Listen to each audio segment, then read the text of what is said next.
बिहार में विशेष गहन मतदाता परीक्षण यानी SIR को लेकर एनडीए में भी दरार दिखाई देने लगी है। एनडीए के एक प्रमुख घटक तेलुगु देशम ने चुनाव आयोग को पत्र लिख करके और इस विशेष गहन सर्वेक्षण पर कई सवाल उठाए हैं और चुनाव आयोग से उसका जवाब मांगा है।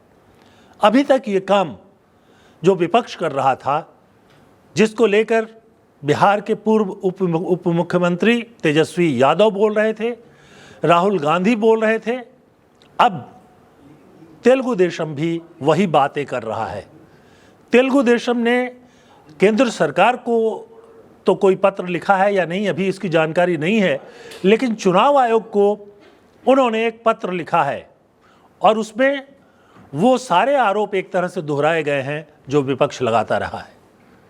यहाँ मैं एक बात साफ कर दूं कि इस बार बीजेपी को लोकसभा में बहुमत नहीं है और कम से कम दो तीन पार्टियां ऐसी हैं जिनके समर्थन के बिना वो बहुमत प्राप्त नहीं कर सकते। उसमें सबसे बड़ी पार्टी जो है वो तेलुगु देशम है, जिसके लोकसभा में 16 सदस्य हैं और आंध्र में तेलुगु देशम के जो प्रमुख हैं चंद्रबाबू नायडू, वो मुख्यमंत्री हैं। अभी थोड़े समय पहले ही लगभग 10 साल के वनवास के बाद वो जीत कर आए और मुख्यमंत्री बने। अब जो सवाल उन्होंने उठाए हैं वो एक तरह से संकेत दे रहे हैं कि एनडीए में शामिल छोटी पार्टियां भी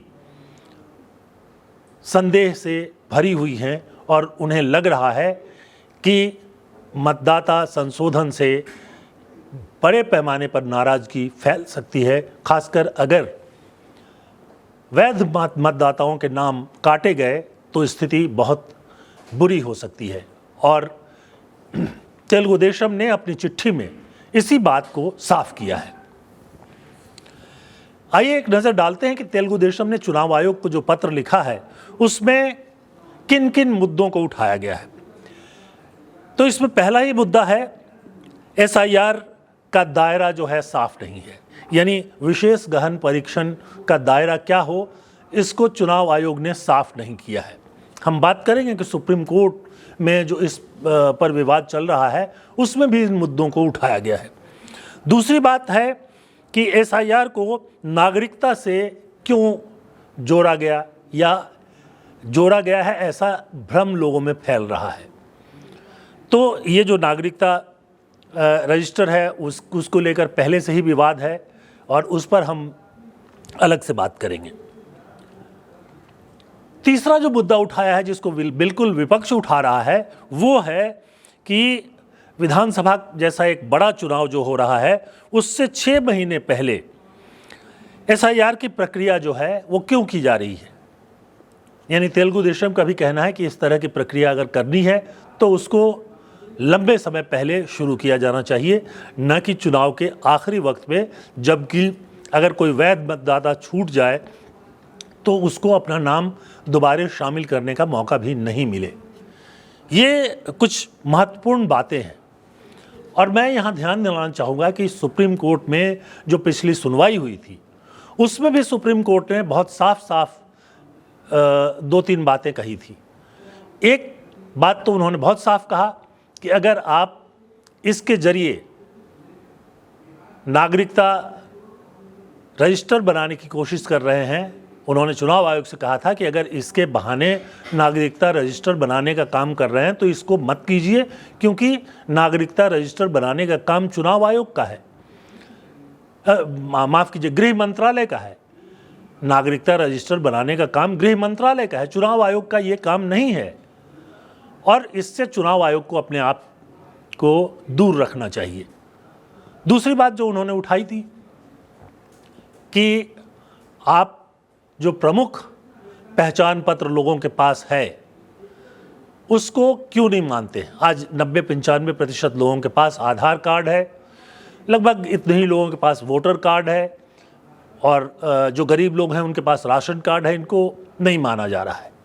और ये भी एक बड़ी विचित्र सी बात है कि जो डोमिसाइल सर्टिफिकेट, जिसको कि इसमें एक आधार माना गया है, अगर आप डोमिसाइल सर्टिफिकेट बनाना चाहते हैं तो उसके लिए आपको सबूत के तौर पे आधार कार्ड देना पड़ता है। यानी आधार कार्ड देकर आप डोमिसाइल सर्टिफिकेट अगर बना लेते हैं तो आप मतदाता सूची में या मतदाता बने रह सकते हैं, आपको नागरिक मान लिया जाएगा। लेकिन सीधे आधार देते हैं तो नहीं माना जाएगा। अब तरह तरह की खबरें इस बीच में आने लगी हैं। एक खबर आ रही है कि करीब करीब जो है वो 31 लाख मतदाता जो हैं उनका नाम कट सकता है। बिहार में करीब लगभग 7 करोड़ 90 लाख के करीब मतदाता हैं। 30-35 लाख का नाम कट जाएगा। कुछ ये कहा जा रहा है कि ये ऐसे लोग हैं जो राज्य को छोड़ करके चले गए हैं, बहुत से लोगों की मृत्यु हो चुकी है, तो वो उनको जो है मतदाता सूची से निकाल दिया जाएगा। अब ये खबरें क्यों आ रही हैं? ये खबरें अगर आ रही हैं तो इन जो पूरी प्रक्रिया चुनाव आयोग चला रहा है उस पर संदेह तो व्यक्त किया जाएगा, क्योंकि ये संख्या 35 लाख या 30 लाख की कहाँ से आ गई? अभी तो सर्वेक्षण का काम पूरा नहीं हुआ है, फॉर्म दिए जा रहे हैं और फॉर्म जमा कराए जा रहे हैं। अगले महीने में अगस्त में उनकी स्क्रूटनी यानी उनकी जांच की जाएगी और फिर लोगों को आपत्ति देने का मौका दिया जाएगा। तो यानी अगस्त के अंत तक कहीं आखिर में पता चलेगा कि कितने लोगों की मृत्यु हो गई है, उसके चलते उनका नाम कट रहा है, कितने लोग राज्य को छोड़कर स्थायी रूप से चले गए हैं, उनका नाम कट रहा है। तो ये बड़ी गंभीर स्थिति पैदा हो रही है। और इसका एक कारण ये भी है कि अनुमान है कि बिहार के करीब 2 करोड़ लोग जो हैं राज्य के बाहर अलग अलग राज्यों में जाकर के काम करते हैं। अब वो चुनाव के समय में चले आते हैं गांव, वहीं वोट करते हैं, अपना नाम उन्होंने वोटर लिस्ट में रखा है। अब वो लोग कैसे फॉर्म भरेंगे, ये भी एक सवाल है, ये भी एक समस्या है। तो ये जो स्थिति अभी दिखाई दे रही है, जो स्थिति बन रही है, वो निश्चित तौर पर एक गंभीर स्थिति है। और तेलुगु देशम के मैदान में आने के बाद ये साफ हो गया है कि ये चिंता जो है देशव्यापी स्तर पर मौजूद है। हम यहाँ साफ कर दें कि तेलुगु देशम जो है आंध्र में उसको बीजेपी के साथ होने के बावजूद कोई सांप्रदायिक पार्टी नहीं माना जाता है। और ऐसा बताते हैं कि काफ़ी सारे अल्पसंख्यक यानी मुसलमान जो हैं और ईसाई जो हैं वो भी तेलुगु देशम को समर्थन देते हैं।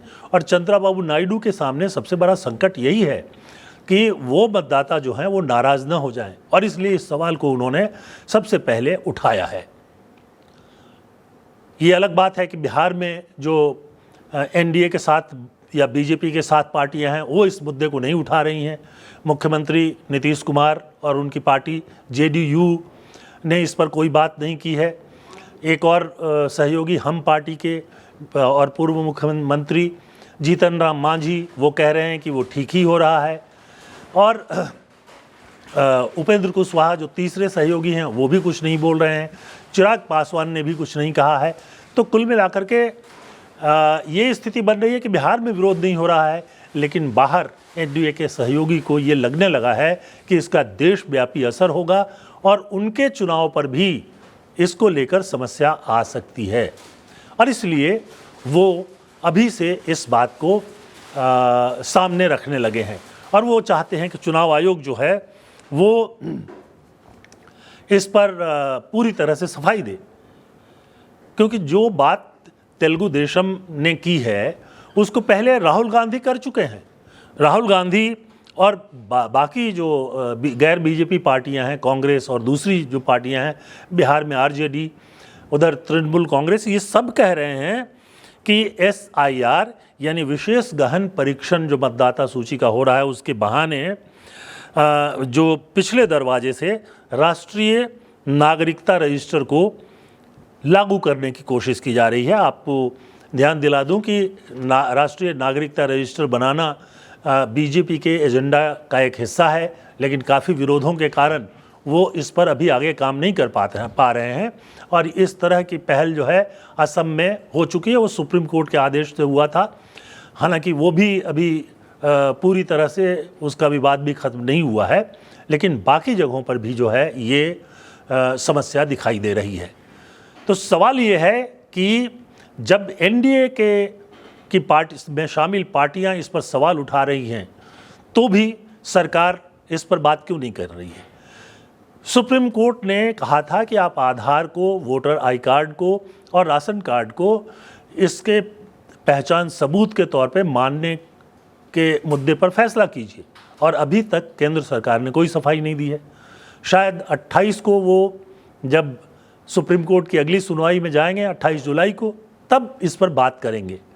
फिलहाल असमंजस की स्थिति बनी हुई है। बिहार से तरह तरह की रिपोर्ट्स आ रही हैं, आने लगी हैं, जिसमें काफ़ी जगहों से लोग बता रहे हैं कि उनके पास कोई सबूत, जो 11 सबूत मांगे हैं वो उनमें से कोई भी सबूत नहीं है।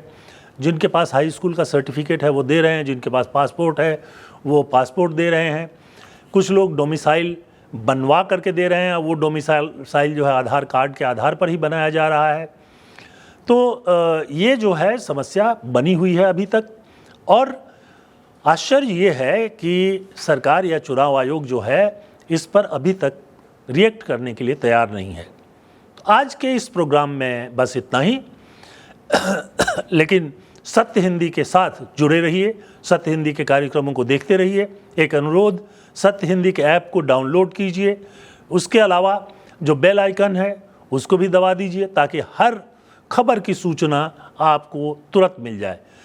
सत्य हिंदी का ऐप अगर आप डाउनलोड कर लेते हैं तो आप प्रोग्राम को बेहतर ढंग से देख पाएंगे, ज़्यादा क्लैरिटी होगी और ज़्यादा अच्छी तरह से आप उसको देख पाएंगे। तो आखिर में एक अनुरोध और कि अपनी टिप्पणी ज़रूर दीजिए, अपनी राय बताइए। अगर आप हमारे प्रोग्राम से असहमत हैं तो उसके बारे में भी कहिए। हम आपके हर तरह के विचार का स्वागत करते हैं। तो आज के लिए बस इतना ही। नमस्कार।